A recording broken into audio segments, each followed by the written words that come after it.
disons que je me déplace beaucoup, et que ce soit en France, à l'étranger, etc.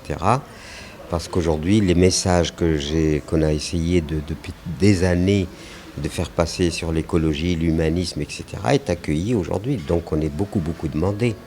Alors s'il fallait à chaque fois que je me préoccupe, savoir est-ce que ce que je vais manger est bio, etc., ça m'handicaperait énormément. Donc j'accepte aussi qu'il puisse y avoir des situations dans lesquelles on n'est pas forcément ric-rac avec je ne suis pas obsédé absolument du bio absolu.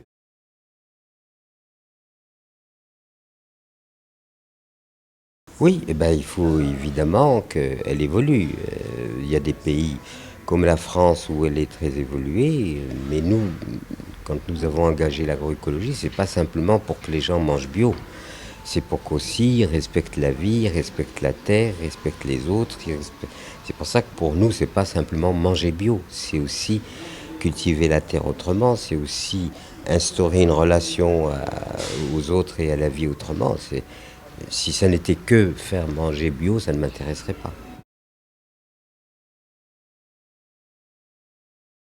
Je constate que ça évolue quand même et que dans le pays, cette proposition est en train d'être prise au sérieux, grâce à Terre Humanisme Maroc, ben, nous avons quand même, disons, une évolution qui est positive, mais je ne peux pas vous dire la quantité, enfin, sur quelle quantité, mais en tout cas, elle évolue. En tout cas, le ferment est là. Le tout maintenant, bah, c'est que les gens prennent les choses et les développent.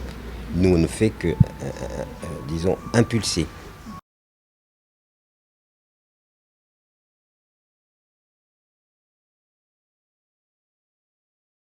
Bah, nous, on espère que les choses évoluent comme ils ont évolué en France. On a plusieurs structures qui ne dépendent absolument pas des institutions.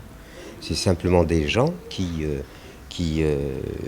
adhèrent à nos idées, à nos valeurs et nous aident.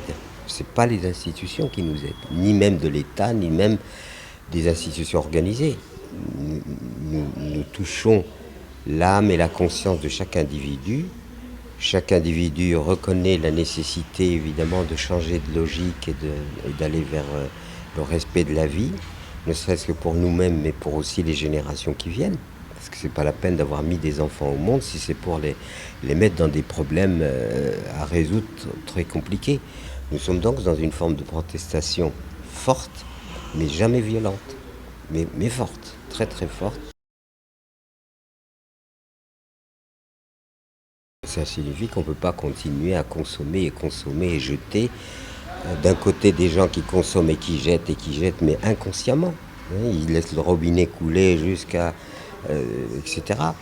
Et à côté de ça, des gens qui ne peuvent même pas donner un bol de riz à leurs enfants.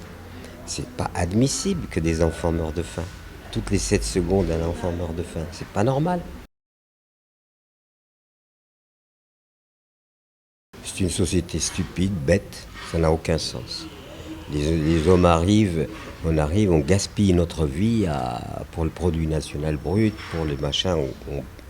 C'est comme si une bougie qui brûle en plein soleil. Les vies sont gaspillées aujourd'hui. Moi, j'ai refusé ça. J'aime bien aller au marché quand je suis chez moi, le vrai marché, hein, pas le. Je pose jamais des caddies, moi, dans les supermarchés. Je donne pas mes sous aux multinationales. Et donc, là, c'est d'essayer de garder une certaine convivialité.